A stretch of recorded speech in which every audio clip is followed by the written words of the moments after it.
Assalamualaikum warahmatullahi wabarakatuh. Perkenalkan, nama saya Anissa Duyanti Jafar dengan nomor NIM 2401060118. Baik, di sini saya akan menjelaskan tentang HAM dalam penanganan pasien dengan perbedaan gender. Yang pertama ada latar belakang. Hak asasi manusia atau HAM adalah landasan utama pelayanan anestesiologi dan keperawatan anestesi, menjamin pasien menerima perawatan yang adil, manusiawi, dan menghormati martabat. Penata anestesi wajib menerapkan pendekatan holistik yang sensitif terhadap perbedaan identitas gender, transgender, non-biner, dan lain-lain. Memahami implikasi biologis, psikologis, dan sosialnya. Tanggung jawab profesional ini mencakup populasi rentan seperti narapidana, di mana hak atas kesehatan harus dipenuhi secara setara sesuai Nelson Mandela Rules 2015. Dengan pemahaman HAM, sensitivitas gender, dan profesionalisme di setiap fase layanan pra, intra, pasca anestesi, penata anestesi berperan penting dalam menjamin keamanan, kenyamanan, dan keadilan bagi semua pasien. Selanjutnya ada konsep HAM dalam pelayanan kesehatan pre-anestesi. Konsep HAM dalam pre-anestesi berfokus pada penghormatan terhadap martabat manusia atau human dignity, privacy, keamanan pasien, serta kesetaraan dalam pelayanan. Penerapan HAM dalam pre-anestesi meliputi yang pertama, informed consent, di mana informed consent ini adalah hak pasien atas penjelasan lengkap prosedur, resiko, atau alternatif. Kemudian privasi dan kerahasiaan. Wajib menjaga kerahasiaan data medis dan privasi fisik, menjaga aurat pasien. Yang ketiga, non-diskriminasi. Hak atas perlakuan yang sama tanpa memandang gender, suku, atau status sosial. Yang keempat, keselamatan dan kenyamanan. Perlindungan dari rasa sakit yang tidak perlu, cedera, atau pelecehan. Dan yang terakhir adalah martabat manusia, di mana hak atas perlakuan manusiawi terutama saat pasien tidak sadar.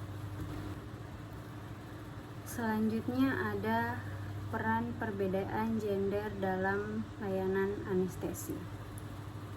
Perbedaan gender memiliki peran penting dalam praktik anestesi karena mempengaruhi berbagai aspek pelayanan, mulai dari respon fisiologis, psikologis, hingga perlindungan dan kesetaraan pasien.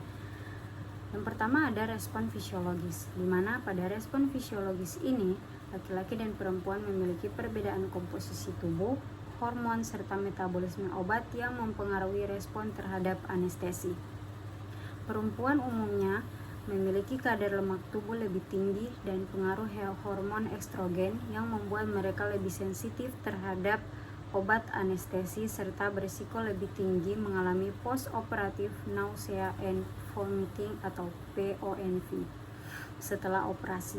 Sementara itu, laki-laki dengan massa otot yang lebih besar dapat mempengaruhi distribusi dan durasi kerja obat anestesi dalam tubuh. Yang kedua, pada aspek psikologis. Perbedaan gender juga mempengaruhi kondisi emosional pasien. Perempuan cenderung menunjukkan tingkat kecemasan yang lebih tinggi menjelang tindakan anestesi karena faktor emosional dan hormonal. Oleh karena itu, tenaga anestesi perlu memberikan komunikasi yang empatik, penjelasan yang menenangkan, serta dukungan psikologis agar pasien merasa aman, percaya, dan kooperatif selama proses anestesi. Yang ketiga, privacy dan sensitivitas. Privacy menjadi hal penting dalam pelayanan anestesi.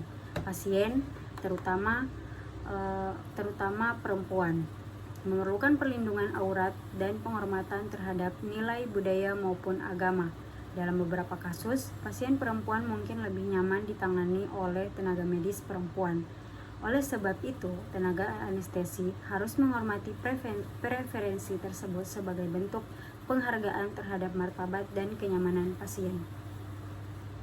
Yang terakhir ada perlindungan dan kesetaraan, di mana pada perlindungan dan kesetaraan ini adalah layanan anestesi harus diberikan secara adil tanpa diskriminasi gender dengan menjamin keselamatan, kenyamanan, dan privasi pasien. Tenaga medis perlu memahami sensitivitas gender serta menerapkan etika profesional agar mampu memberikan pelayanan yang manusiawi, setara, dan berorientasi pada kebutuhan individual setiap pasien. Pemahaman terhadap perbedaan gender ini membantu menciptakan pelayanan anestesi yang lebih aman, bermutu, dan menghormati nilai kemanusiaan. Selanjutnya ada sikap profesional penata anestesi. Sikap profesional penata anestesi merupakan landasan utama dalam memberikan pelayanan yang aman, bermartabat, serta menghargai hak asasi dan keragaman pasien. Karena pasien dalam fase pre-anestesi berada pada kondisi rentan, baik fisik maupun psikologis.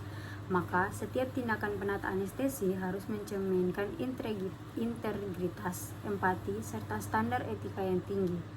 Berikut adalah poin-poin utama sikap profesional penata anestesi. Yang pertama, ada komunikasi baik dan empati. Yang kedua, non-diskriminatif dan kesetaraan. Ketiga, menjaga kerahasiaan dan privasi. Keempat, mengutamakan keselamatan dan kenyamanan. Dan yang terakhir, profesionalisme dalam sentuhan dan tindakan. Baik, dan yang terakhir ada kesimpulan. Pelayanan pre-anestesi wajib berlandaskan hak asasi manusia atau HAM. Menjamin setiap pasien tanpa diskriminasi gender, usia, atau status sosial menerima memperlakukan yang adil dan bermartabat.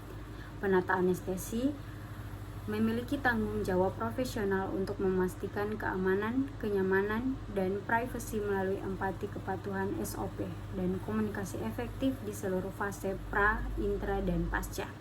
Dengan menghargai keberagaman dan menjunjung tinggi etika, penata anestesi memperkuat kepercayaan pasien dan menciptakan lingkungan layanan kesehatan yang aman, adil, dan humanis. Baik, itu saja yang bisa saya sampaikan. Kurang lebihnya saya mohon maaf. Wabillahi taufiq wal hidayah. Wassalamualaikum warahmatullahi wabarakatuh.